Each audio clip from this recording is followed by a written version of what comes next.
Hi, good afternoon, everyone. Thank you very much for coming today to the Authoritas Tea Time SEO. I'm SEO Joe Blogs, and I'm joined here also by Carrie Shepherd from Authoritas. I hope everyone's brought their tea and cake today. So, as you may be aware, Tea Time SEO is a way. Great, you have, perfect. Is just an opportunity for everyone just to take that break, connect with others, and also learn something new.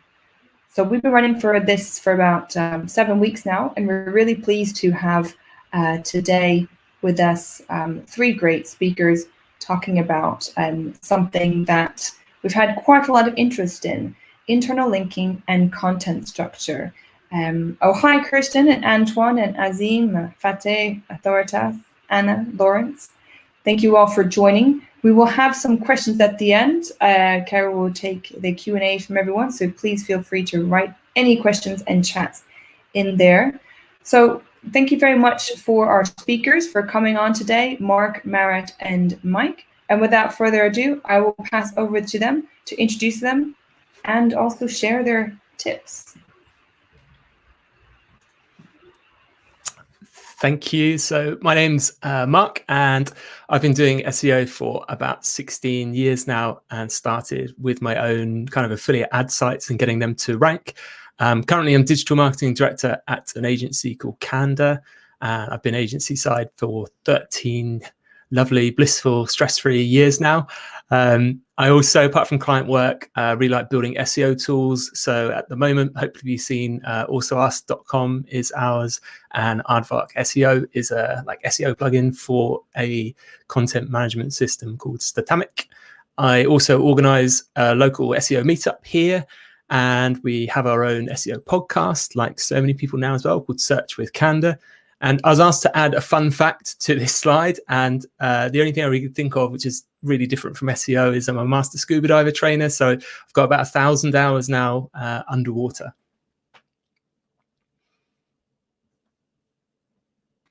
Amazing. That is 1,000 hours underwater. That is fantastic. I actually have a question. How many did you become in World Cup SEO tools? Yeah, I think we're through to the final. Only because I hate losing, and I put a link on the homepage of the tool for people to go and vote, which I don't think Google have done in their search console. Last time I logged in, I didn't see a link for them to no, go I've and vote. not seen it in search console. That's funny. Losing out, suckers. Cool. So, hi, my name is Maret. I am the founder of Moab Digital, an inbound marketing and SEO consultancy. My background in digital marketing is both as an in-house marketer and at digital agencies, which means that I can empathize with sort of all sides of marketing. I love telling a brand story, and as a fun fact, which kind of, it was a surprise edition, and this morning I've been for a run, so it seemed appropriate to add my fun fact as I run a lot, which I hate all the way through, until I'm done and the endorphins kick in. And that's me. Cool. Hi, everyone. Yeah, thanks for having me on. Great to be involved in this. My name's Mike, and I guess similar to Mark, I've been in the industry for longer than I want to admit, but also cut my teeth on a network of my own sites before that kind of grew into an agency. And I'm now I've joined the team at Blue Array, which is really exciting, really great things going on at Blue Array. SEO director there, have strategic oversight of a bunch of the big brands within the agency. So yeah, my fun fact, I think when I started at Blue Array, I put on my profile that I was planning to climb Kilimanjaro. And yeah, with lockdown, I think I'm hankering for some open spaces, so that's definitely going to happen hopefully pretty soon.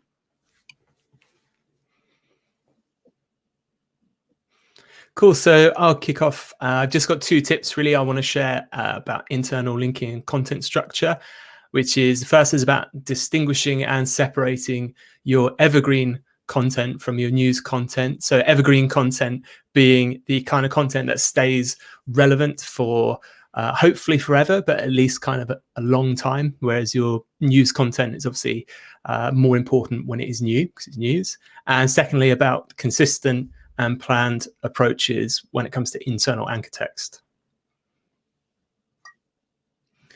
So I'd like to just sum it up by saying the blog is normally where evergreen content goes to die. And by this, I mean, I've worked with a lot of clients over the years where the approach just seems to be they have their kind of website, and when they make quote unquote content, it goes on to the blog.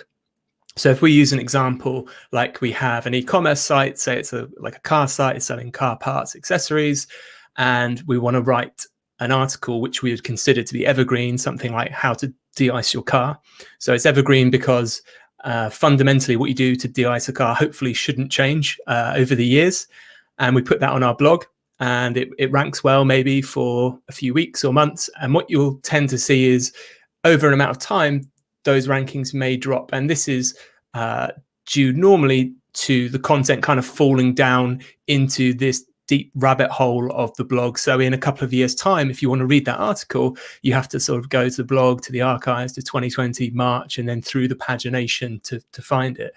And as you can imagine, even as a user, that experience sucks, because you're not going to find that content in any logical way going through it. And the same applies when you think about how search engines are working, whether you're thinking about random surfer models or reasonable surfer models.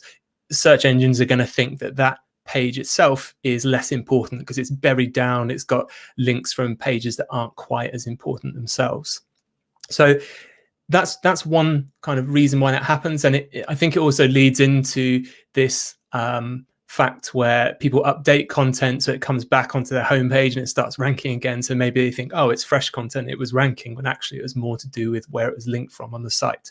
So the point is that not all content's time sensitive. So I always like to make this split in types of content. So time sensitive content, stuff like, if you had special deals for Black Friday, you've got new product released, you open a new premises, those things people care about when they're new, and after a year they probably don't care about so much. Your evergreen is normally your other type of content, so like guides to de-icing car, what's the safe stopping distance, best car security systems. All those things are things we would hope to rank for in the long term. So another kind of structure we can use, which I think both Maret and Mike are going to talk about in a bit more detail, is this pillar or hub page approach, which is rather than kind of just chucking everything on the blog, you have a static section on your site that kind of curates where this content is linked to from. And the advantage here is a few-fold. So firstly, from a kind of link point of view, you're never more than a couple of clicks away from the homepage. But secondly, if we look at that kind of pillar page that I've suggested there, which would be something like a complete car maintenance guide, that in itself, in terms of search intent, is quite broad. So if someone's searching for a car maintenance guide, there's a whole bunch of things they could be searching for. So you wouldn't expect maybe one small article to have the answer. So building that kind of longer resource as well will attract more links, which again puts you a single kind of click away in terms of that content. So this structure really works. There are ways around it without restructuring your whole site. A good time to think about this as well is when you're doing site migrations. Really great time to fix this problem. And then site migrations can become more than just kind of a damage mitigation exercise, and can become an opportunity to get better rankings. So steps to clean up this kind of content is categorize it into time sensitive or evergreen, group the evergreen stuff together in clusters, which Maret and Mike will talk a bit more about. Move back up your search demand curve to intent that's broader for what you should be writing about for your pillar pages. And if you don't have the time or resource to build pillar pages, you can kind of get away with a nicely organized category page, but it won't work as well because you'll probably get less links. So that's kind of tip one. Tip two is about anchor text on internal links. So a whole bunch of points about this. And hopefully they'll come up on the slide in a second. Thank you. Good anchor text is obviously helpful to your users. So again, all of these tips are kind of thinking about your users as well. It's an accessibility thing, for when a user looks at a link, they don't have to read the context around it to know where they're going. Obviously, we had a Penguin update and a long while ago, and that put a lot of fear into people about external backlinks and anchor text. And Google have told us You know, a lot of times now that we don't need to worry about over optimizing our internal anchor text. You know, descriptive internal anchor text is good. It's helpful to users, it's helpful to search engines. It's really often missed in site briefs when we're building new sites and with content teams, like telling them, you know, giving them a best practice for what they should be using in terms of anchor text. And the really cool thing about it is you can move the needle quickly on big sites. Great way to do that is Sitebulb released a newish feature called Link Explorer, which you go on to the next slide. It will show you kind of a demo of it working, and it will basically, once it's crawled your site, show you all of the different URLs and all of the anchor text that goes to them. So this is kind of what it looks like if you haven't used it before. And if we go on one more, we'll see there's two specific things I like to do with this. One is you can search by target URL. So it might be one of your kind of pillar pages or bit of evergreen content that you want to rank. And you can see all of your internal links to that URL and, really importantly, what anchor text you're using to make sure that you're using descriptive anchor text. The second check you can do is kind of the other way around, which is where you can search for a specific anchor text and then see where they're linking. So you catch both ways. So there's a whole kind of list of checks that I like to go through with this anchor text. The first one being just making sure, I've got a list on the next slide. If we move on, thank you. Back forward, one more, thank you. So have an immediate plan to tackle like the click here type of anchor text, because that's something I see on basically all sites. Prioritizing kind of systematic or site-wide occurrences of bad anchor text, so normally stuff in like navigation menus. Reviewing anchor text to your key pages. Spot checking anchor text like I just showed you in the second example with Sitebulb, and making sure all of this kind of doesn't happen again after you fixed it, which is going back to the content team and actually briefing them about, okay, if we're talking about this, this is where we want to link to, and kind of keeping a main spreadsheet of all of that. So they're my two kind of flown through tips. And I think we're over to Maret now to talk a bit more about hub and pillar pages. Yeah, so I thought I'd share some thoughts on internal linking. I kind of want to take it a step back first to kind of talk through why it's a good idea. And then secondly, why topic clusters or hub pages are great and you should definitely use them. So if we go to the next page, there's two main things to keep in mind with internal linking. So the first one is it shows the relationship between content, which is great for not just you know, the old Google, but also for users. So for example, if you're reading Mark's article about de-icing your car, then the reader might be interested in other forms of maintenance they can do on the car themselves. So rather than just linking to the main pillar page or the hub page, actually it's a good idea to have an organic progression as to other types of maintenance someone might want to do on their car after they've read this article. And the second one is it helps to internally share the link equity of a website. So that kind of means that if a page does well in search results, that will also increase the search visibility for other pages that it's linking to as a result. So like a great internal linking structure can help your website become like a force majeure, and you won't be able to stop it in the search results as the pages help each other for increased search visibility.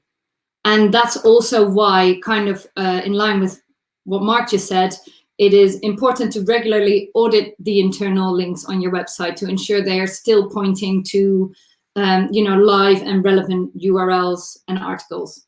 Like Mark said, Sitebulb makes your life very easy in that way. So topic cluster, wait a minute, I got it wrong. Topic clusters are not, no, they're not shit. No, topic clusters are the shit. Or maybe topic clusters are the bomb. Maybe that's what we'll go for. A topic cluster is basically a group of interlinked pages on a website which talk about different areas within the same topic.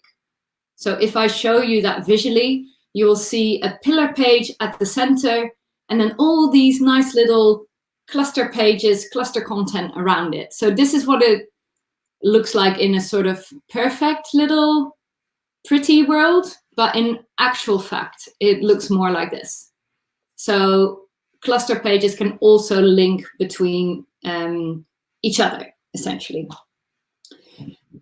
Now, why are they so great? Especially, they've become more important, especially since some of Google's updates, because those updates have seen significant changes in search results as Google understands natural language better and really seeks out those websites with authority in that field or industry. So creating topic clusters helps search engines understand that your business or you are an authority in that field. So essentially what you want to do is write really great content for your users and fulfill the intent that they are seeking, which will help your website rank higher and also help users get everything they need from your website. And I think Mike will go into this even deeper. So over to him. Yeah, thanks, guys. Yeah, really great points. Completely agree with all of that. And yeah, I guess my first tip, I just wanted to expand a little bit on those hub pages or pillar pages and how we can use all of the content, or certainly all of the relevant content on our site to support those pages.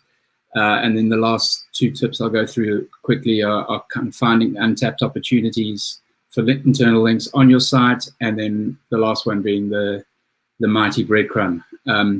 So I guess as an overview, really to reiterate, what we're trying to do here is obviously help user navigate through the site easily, but also importantly, we want to help the flow of PageRank through our site. And obviously PageRank is still a really core metric for Google. And whilst it's calculated across the web, people become obsessed with external links and often forget the fact that that they apply just as much to internal links. I think the one difference that's so important is that we are actually in complete control of our internal links. So it's really important that we make sure we're using them. So yeah, just to expand a little bit on Maret's point about these hub pages, I think you've seen a very similar diagram here. But the bit I want to note is how some of the even more peripheral content can also help support this as long as it's relevant. So it's really looking into things like your blog articles, your news sections, how-to guides, etc. And what we're really doing is just trying to find that content that remains relevant for the user to help support us up through that architecture. Now we're normally pretty good at the vertical linking, so up top down, but if you go on to the next slide, we'll see that these horizontal links become super important as they can go back up to that hub page. So as an agency, we've seen that this can bear some really pretty juicy fruit. Just one example of this is a client that was kind of languishing on page 5 for a really strong search term, life insurance. So on the next slide, you can see that that's 100,000 average search volume a month. So really important search term for them. And, you know, if we could get them onto page 1, that would be hugely valuable, highly competitive, of course, as well. So, you know, they were a household brand, so it wasn't a case that we needed to look for too many external links. We already knew that the PageRank existed. It was the internal linking structures that were kind of hindering the site. So just as a broad overview, what we took on for those guys was we consolidated all of the appropriate content into that one really important hub page, making sure that we weren't competing within the architecture between the strong top page, and then adding really robust internal linking structures from those related pages, as Maret was pointing out.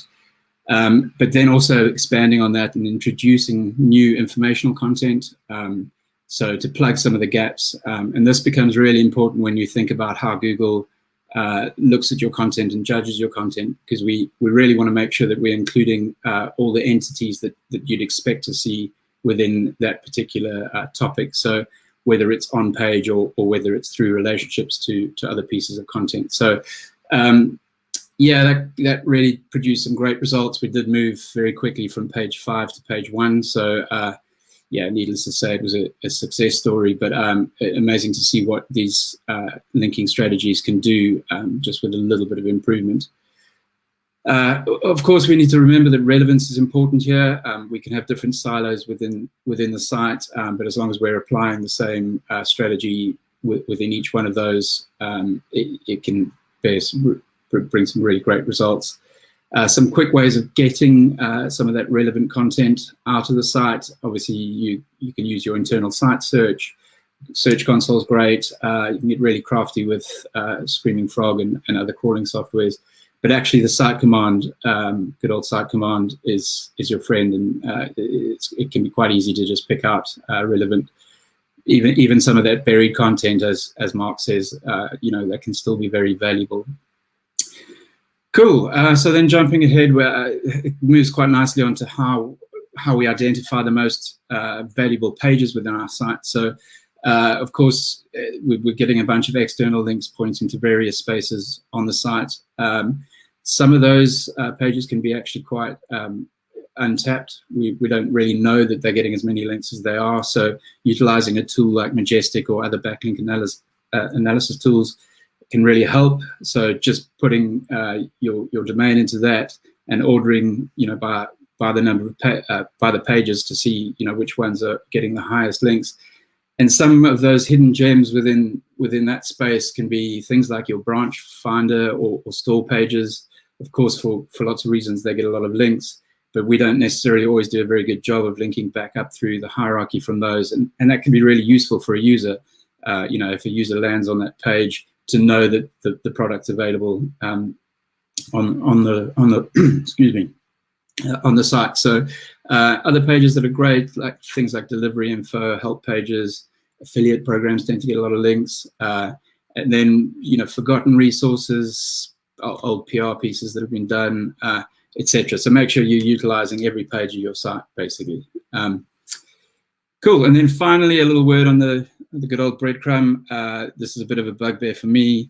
I think too often decisions are made to either limit the functionality of a breadcrumb or to remove it completely. For me, it's a really important SEO linking element.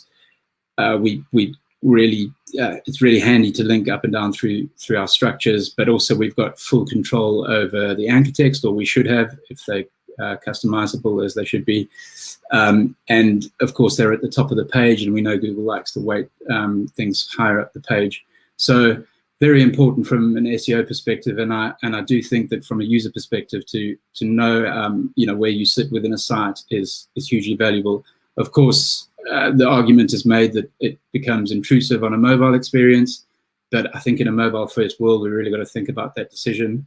And as you can see in this example, they can look really good as long as we're keeping the anchor text concise and font sizes down to a minimum, etc. So yeah, quick fire 3 tips. There you go. That was great. So many tips. We have so many questions, and we also have a huge amount of live views. We had over 60, I think, at one point, wasn't it, Carrie? But I'll pass it over to Carrie, and she can answer some of these questions. We'll try and get as many in as possible. Over to you. Great, thank you, Joe. So the first question we have is from Simon.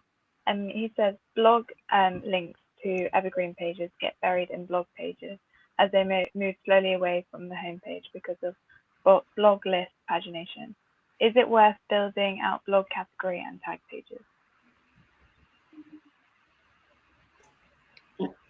I can have a stab at that if you want. Based on Mark's tips. Yeah, so I mean, personally, I try and avoid tag pages myself, just because I think, when we've actually conducted with other agencies user experience testing, they just don't seem to be sort of used that much, like whole pages of tags.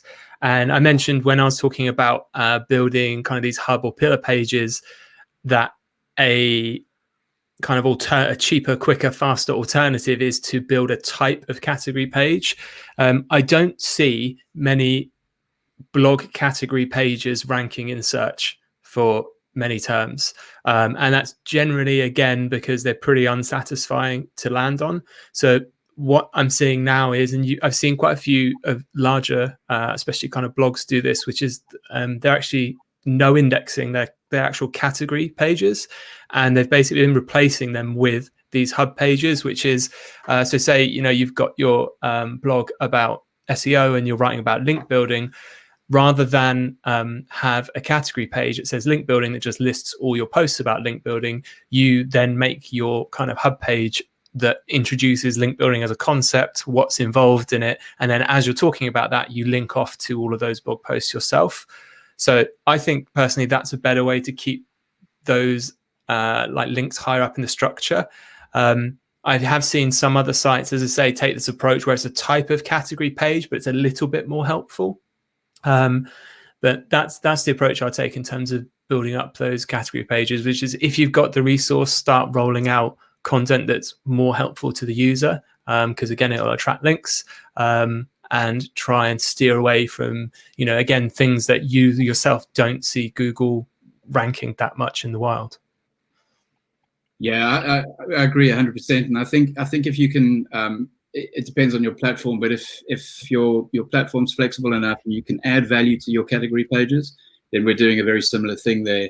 Where we're adding some content to that page and we're adding something of genuine value to the user, and those pages become more useful. So I think that's probably a good way to go.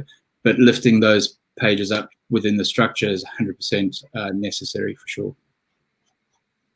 Great, thank you. That's really useful. Sorry, I think it's also good to think about, when you lift something up, the site architecture, you're also going to be dropping some other things down. So really be careful of what you're changing within the structure, and make sure you're not having any impact on existing rankings. Great, thank you. The next question we have is from Azim from Maret. How would my keyword research fit in with those topic clusters? Cool. Okay. So if you are doing keyword research, and I'm kind of presuming that the people that are watching this will have keyword research as part of their on-page SEO strategy, what you will likely already be doing is categorizing your keyword research, whether that is in different tabs or in drop downs, or however you categorize your keyword research. If I think of my own website, for example, there will be keyword research in a tab which is inbound marketing. There will be one about email marketing and one about SEO, as an example. And within each of those tabs, I have actually already found a topic cluster, because there will be different questions about those areas that you want to talk about. So really, the categories of your keyword research are usually a very strong foundation of your topic clusters. And then other than that, I would say keep answering questions. So use the keyword research that you have done, but also ask internal teams, like sales teams will know what is asked of them on the phone regularly. And then make use of, like Mike said, make use of things like Search Console. And I have to do a shout out to Also Asked, which is a great resource to further expand and be more useful to the people on your website, essentially. Great, thank you. Mm-hmm. We have a question from Charlie for Mark. How do you approach choosing anchor text after you've ordered it through Sitebulb? Sorry, could you say it again? How do you go about choosing anchor text? After you've audited it through Sitebulb. Oh, okay. So that would be based on the keyword research that we've done. And I personally normally go through kind of 3 stages of keyword research, which is I will look at search volumes and competitions to plan out the broad intent high search volume pages, which is kind of deciding what's going into our main menu for instance. So that's one way we'll decide anchor text, which is what makes sense for users, and taking this approach of trying to target intent rather than keywords. So the part of the job of keyword research is to figure out what information people are trying to find, but figure out the most common ways in which they're asking that. So the most common ways which they're asking it will come through in search volume, which tends to give me the steer on the menu stuff.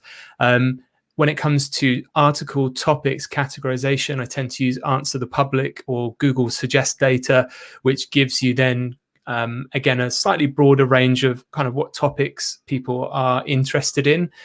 So that normally will help go into the kind of title.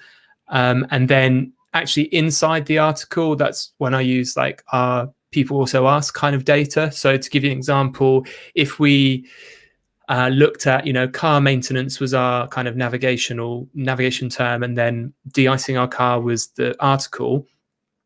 Also asked would chuck up things like, is it okay to tip boiling water on your windscreen, for instance? And to me, that's all within the same intent of how do I de-ice my car? That's not like its own separate page. So that still comes under that anchor text. So it's just a case of basing it off your keyword research. And again, having that litmus test of does it make sense for the user, of course. So you should be able to look at links and know roughly what you're getting. And the final thing is that when you're auditing anchor text as well, it tends to surface any cannibalization issues you've got. So you'll maybe find that different people in the content team have been linking to different pages with the same anchor text. And at that point, you need to obviously review those pages and again, work out what intent they're answering, if they're the same. And if they're the same, should they be merged, or how do you differentiate them? Great, thank you. So we've got one question from Andy. What tools do the speakers use to build a picture of their internal link building? He uses Sitebulb and Screaming Frog. And what do they look like? Or what do they look for if they use similar tools? Yeah, I'll jump in. So I do the same. We typically use Sitebulb and Screaming Frog as well. They've got some pretty visualizations within that. I tend to find, depending on the size of the site, these things can become a little bit overwhelming. So it's nice to dig through the actual data and pull that out into sheets. And then you're really looking for the page depth and number of inlinks for these things. So that can be, those tools are great. I don't think there's much else that's needed.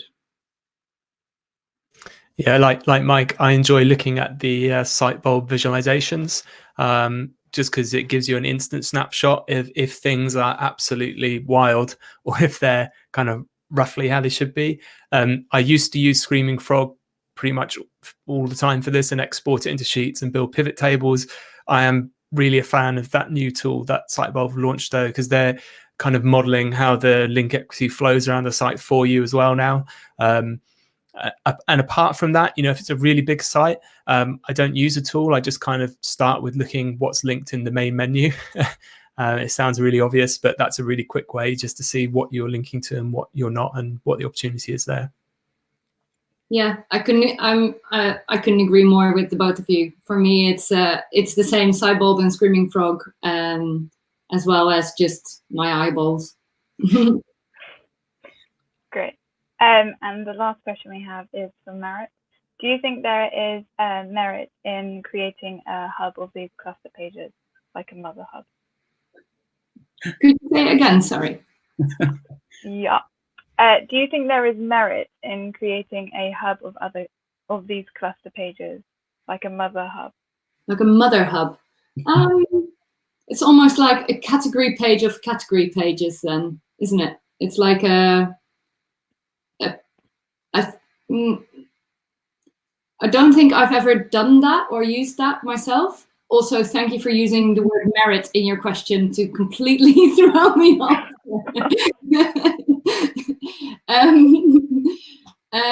I think I would personally not go for that, because it's something that you can either use in your navigation. So whether it's areas that you service or services that you offer, I don't think it's something I have seen used. I don't know if Mike and Mark, you agree? I'll be honest, I'm not sure I fully understand the question. So I'm tapping out. I like the idea of a mother hub though. I like just the terms. That sounds great. Yeah, I like the term as well, for sure. I think the only time you might want to be doing this is if all of those hubs group into something that's obvious, like an overarching insurance type or whatever that is. Back to that insurance example. So there might be a few examples where that could be valuable. But I think effectively your homepage is the place where you're kind of linking to a lot of these important hubs, and then you're going from there. So I also tend to think we probably don't need any more. No. However, if you want to put like a Maret hub on your website, I am happy to lend my face for that and any quotes that you need. That's great. Thank you, guys. I think that's everything we have time for. Yeah, thanks. Thanks so much for having us. Thank you. Well, Thank you. we have a lot of tips and from yourselves, and we have a lot of questions, and that's great. Obviously, we weren't able to answer all of them in today's session. So please connect with Mark, Maret, and Mike to continue the conversation. You have their Twitter details there. We will also be sharing this on Twitter as well afterwards, and LinkedIn. And also, just a note from us, the Authoritas, we're also offering a stimulus package for any sort of startup. If you're looking to take on an SEO platform, we offer some discount for the first 3 months. So this is us from Authoritas. We have a platform here that can help you with basically driving SEO traffic that converts. And for us, we will be continuing the Tea Time SEO tomorrow at 4 p.m. We have Charlotte Ross, Alice Farran, and Martina Wallace here to talk about how much content do you need to rank. So that's us for today. Thank you. Big round of applause to our speakers, Maret, Mike, and Mark, and to all our audience. So this is our biggest turnout to date. Yeah. So please continue the conversation on Twitter and on LinkedIn afterwards and ask those questions. Sorry we ran out of time.